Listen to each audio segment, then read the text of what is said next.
Hey, what's up guys, Alex here. Thank you for checking this video and welcome to the 14th part of the series of tutorial WordPress 101 for beginner developers.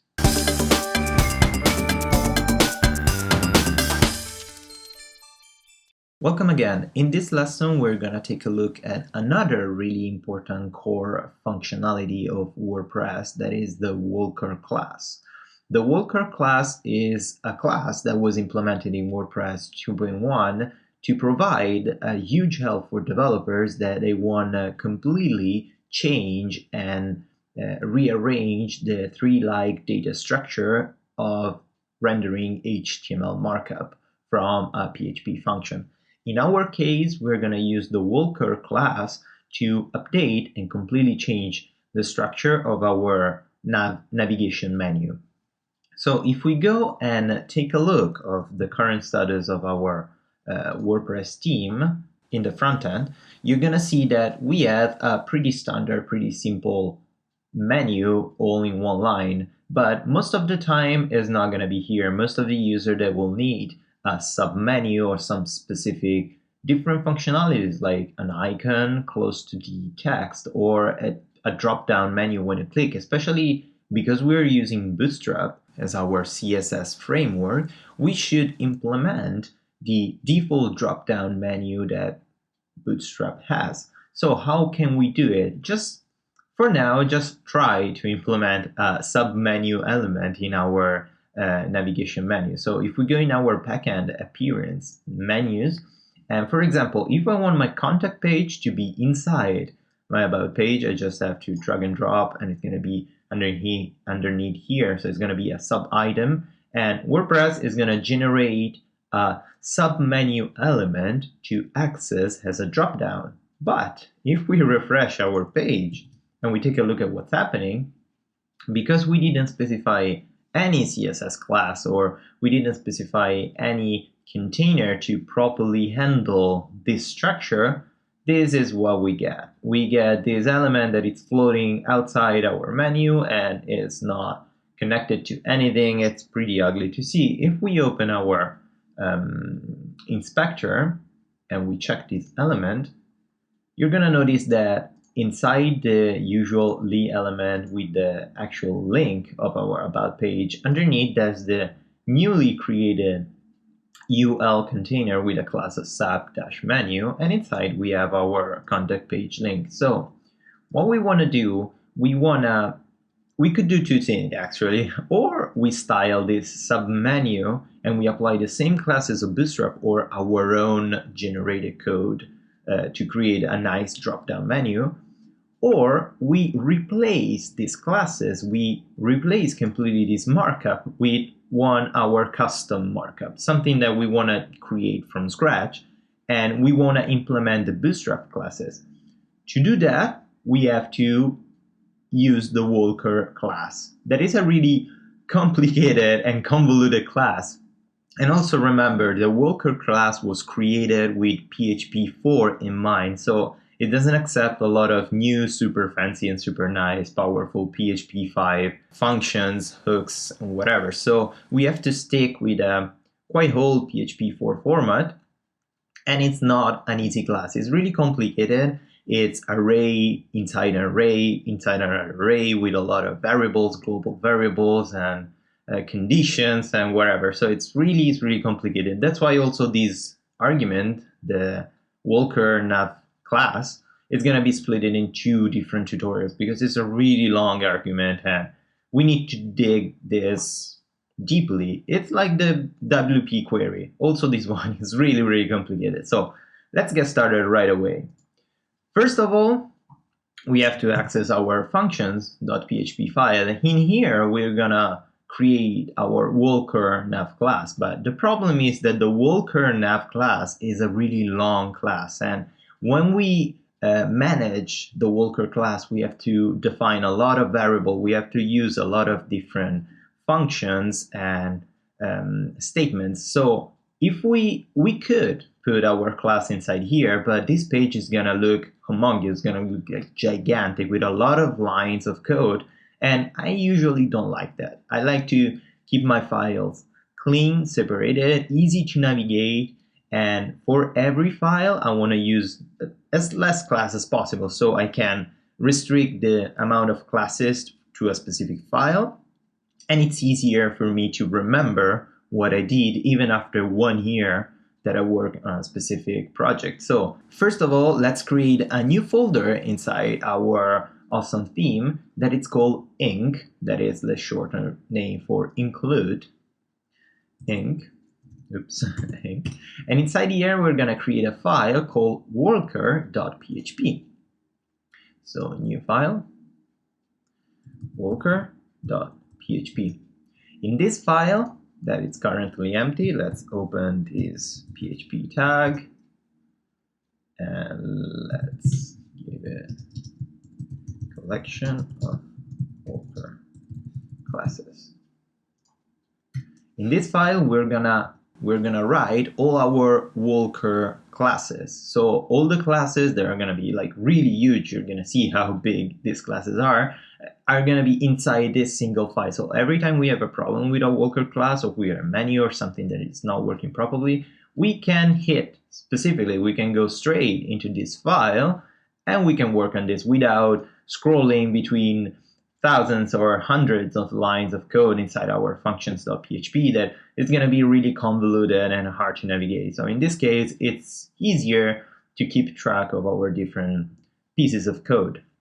The thing that we have to do now is we have to integrate this file inside the functions, because WordPress is not going to automatically recognize this folder or this file and say, oh, okay, you want to use the Walker, I'm going to include it automatically. No, WordPress just reads the functions.php. So we have to include this Walker PHP inside the function. To do that, we can use a simple require call from PHP. So let's create a header to separate my file and include Walker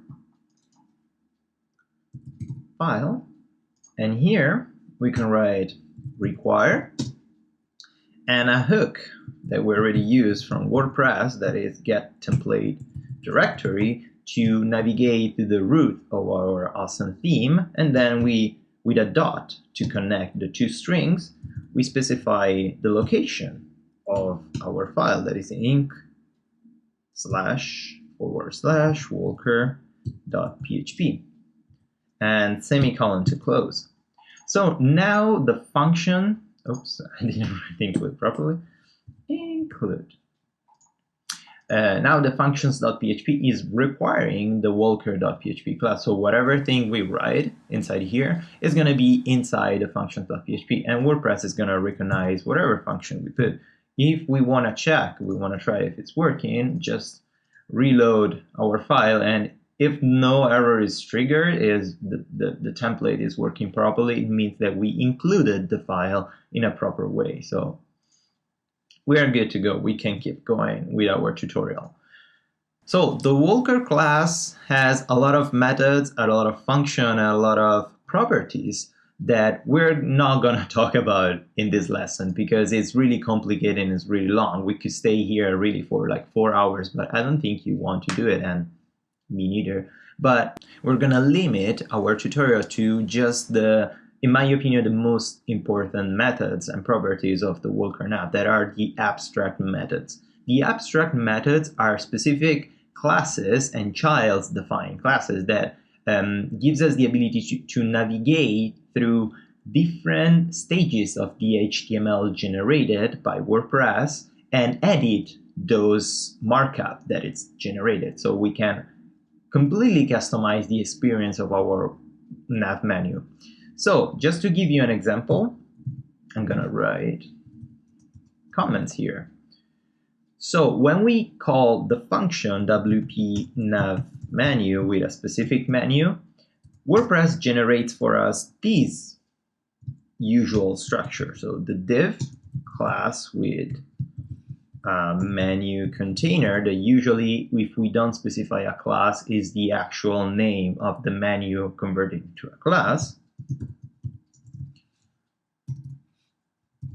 And then inside, oops, And then inside, he generates a simple structure of a list elements. As I said, when we call this class, this hook, to create a navigation menu, WordPress generates this markup, a menu container that is usually a div. Then it creates an ordered list with ul, li, and link. So we have these 3 elements of indentation. The Walker class gives us the ability to access all these elements and customize the markup that is generated.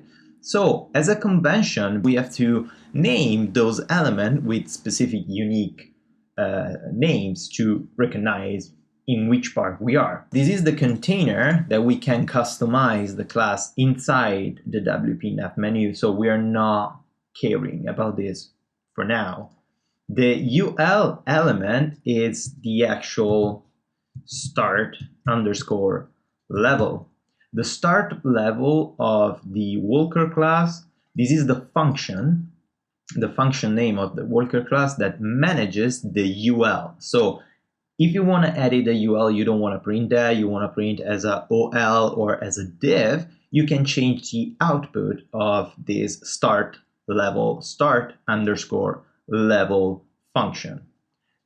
All the li elements and the a tag, span tag, if inside here we have a span with another element like description and then link, all these elements here, these entire row, li, a, and span, are a start element. So start underscore L. This is another function. Let me use this one. So you recognize these are functions. So start level for the UL, start element for all these specific parts. So the li, the single link, and the span that could be inside these li element. This start level though manages just the opening tags of this specific section. So the start element is responsible for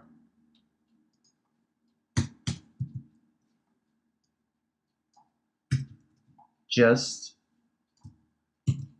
this. So the start element gives us the ability to customize what it's printed inside the opening tags of the li, the a, and the span tag. To customize the closing, so when we want to actually close these tags, is just the same name and element, because it's the end of the element, right? Super easy, super simple. Not really, but and so on. So with this start element and an element loop, we can customize all the opening of this child's li, a, span, and closing tags, and this one. Always we start element and an element. To close, to customize the container, the actual UL or the list container of this HTML generated code, we have to use the other function called end level. Level. There you go. So we're gonna take a look of these 4 functions: start level, start element, and end level.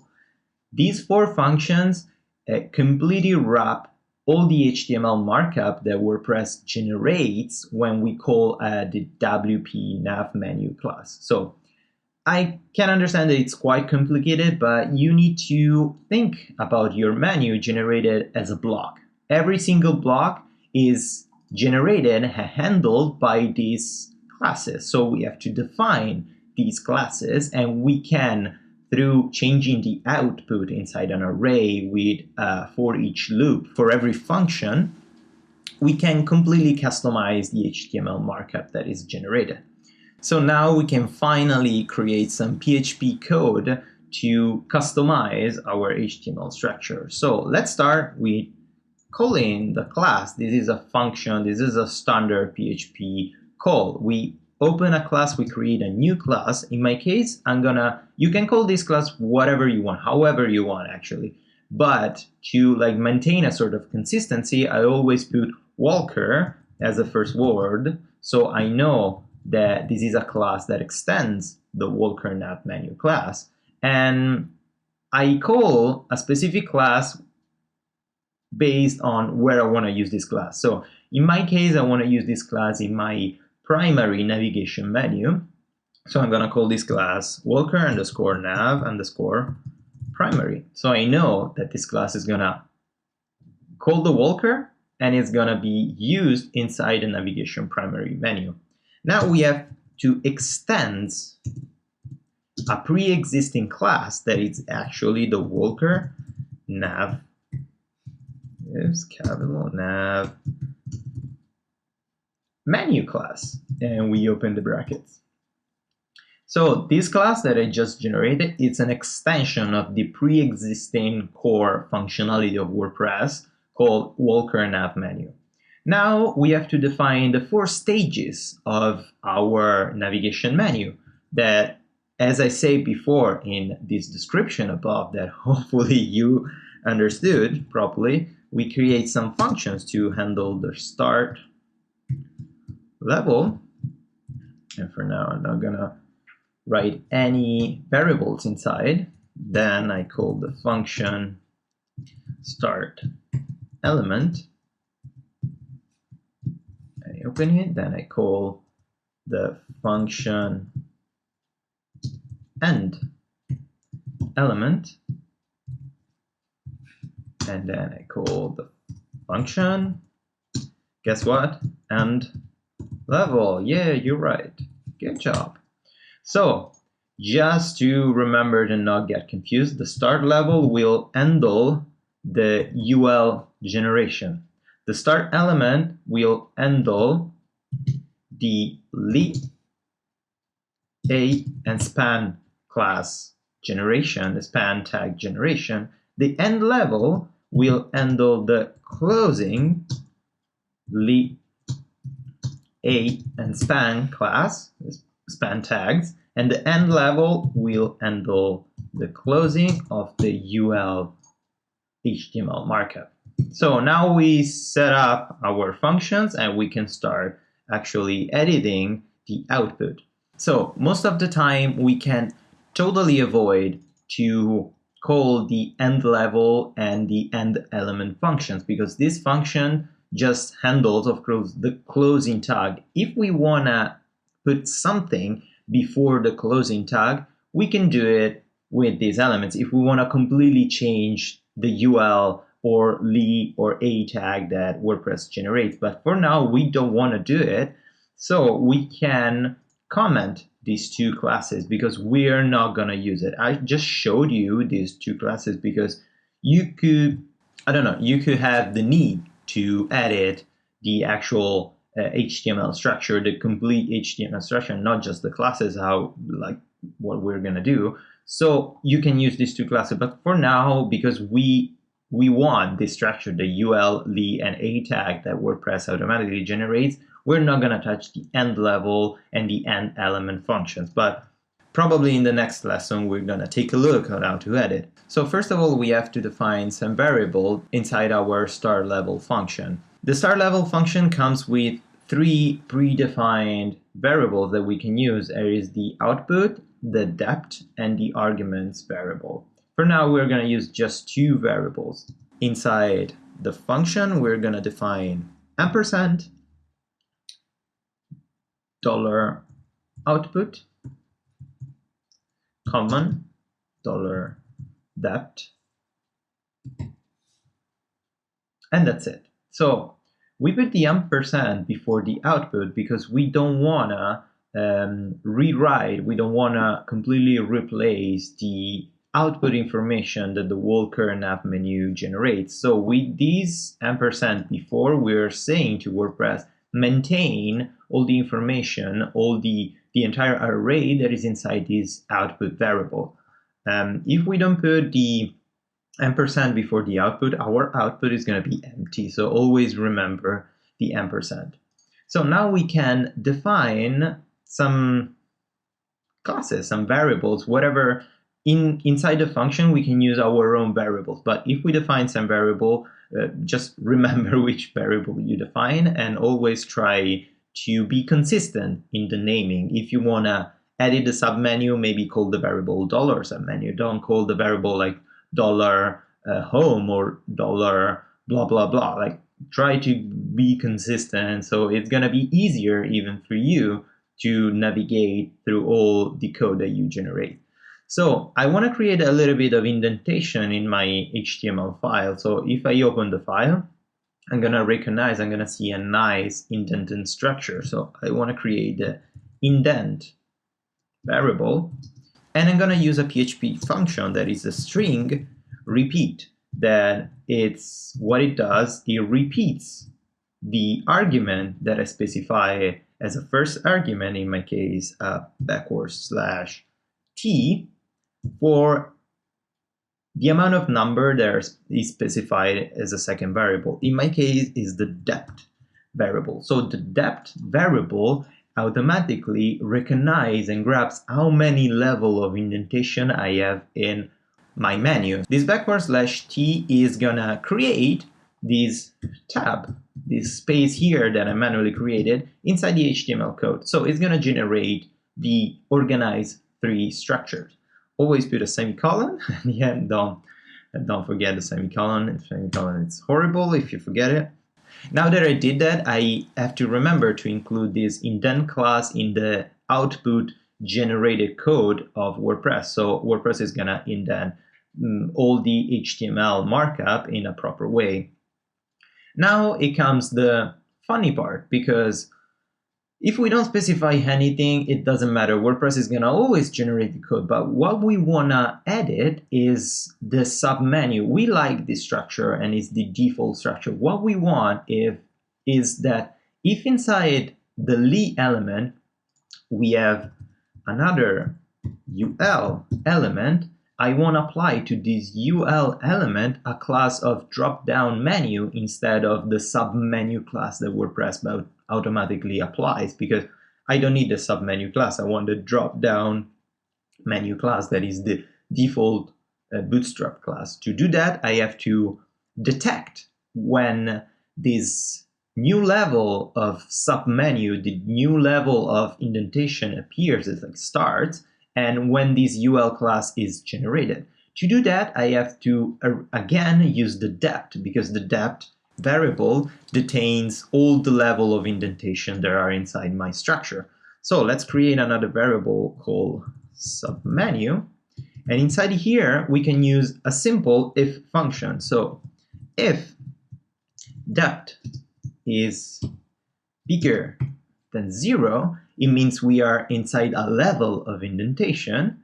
I can create a class called submenu that, if you remember, it's the default class of WordPress. But if it's not, just print a class 0. So basically what we did, we recreated the same structure of WordPress. So we are calling a submenu variable that inside, if the depth is it's bigger than 0, we're going to have the class submenu. If not, we're not going to have it. Now we can style the output of our starting level with a dot equal, and we put a string inside. So the output is detaining the original HTML structure. So I don't have to do output equal. If I do output equal, I'm gonna completely replace what's inside this variable, what's inside this array. If I put a dot before the equal, I'm saying to WordPress, I'm saying to PHP to merge whatever is inside this variable with whatever I'm gonna write inside here. So don't erase, just merge the two elements. /n, and we can use the indent variable here that we define here. So here we're gonna have all the amount of tab that are correspondent to the depth level of this new submenu. And here we can create our custom class. So ul class equal, now because I have to use class container, drop down menu, $submenu, depth underscore $depth, backward slash, close the class container, close the UL, backward and. It's close it too many times. So let me explain this code. Don't be scared. It's easy. It looks complicated, but it is, but it's not that complicated. So in here, we are just printing pretty much this. We're just printing this backward slash T. So we're gonna have a decent level of indentation to recreate these spaces here to have our submenu indented in a proper way in our HTML. Here we're actually opening the UL class, and we are adding to the submenu element that is the default submenu class of WordPress that we call by detecting if we are in an actual sublevel, the drop-down menu. So we are adding to the markup our custom class.